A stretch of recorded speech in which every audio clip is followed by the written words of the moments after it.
celebrating and ask me to say a few words about my father.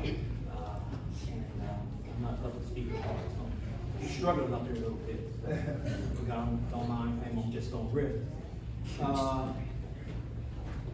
Today is actually it's not a sad day for me, not sad in intense grief sense. It's more like a melancholy type sadness, you know, like a reflective type sadness. Because if you saw my father the past year and a half, it's like he was declining fast. He was not, you know, he was deteriorating. So I'm not sad in the sense that he's gone on. He's in a better place now. I'm sad in the sense of it's more reflective, like memories.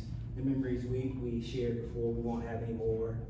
The time I spent when he was when I'd go see him at the facility, and I made sure I go like on Sundays. I like to go on Sundays, and I made sure I went like right before lunch so I could feed him.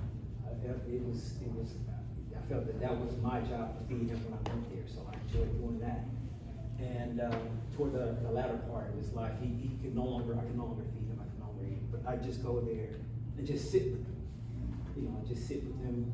And my wife, I think she kind of had trouble seeing him in that state, so I would go alone, which was good. So it gave me time to just sit with him, and I had that moment with him.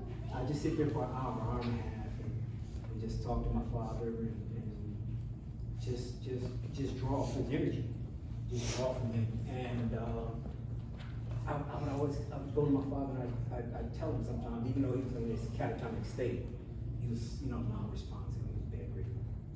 I just say, Pops, I mean, it's okay, we'll be okay, you can go ahead and let it go now. But I don't know, he was fighting. For some reason, he was just hanging in there. But I know now why he stayed so long. I know now why he left. But this is a story for another day. But I would just draw energy from him. And sometimes I would put my hand on his forehead and I'd say, hey, Pops, how you doing? What's going on? And he'd open his eyes and he used it for vision to look at me. I don't know if he was giving me the side eye. Like, he put hands on my head. I don't know what my father was doing, but I think he was just telling me, he knew that at my presence I was there.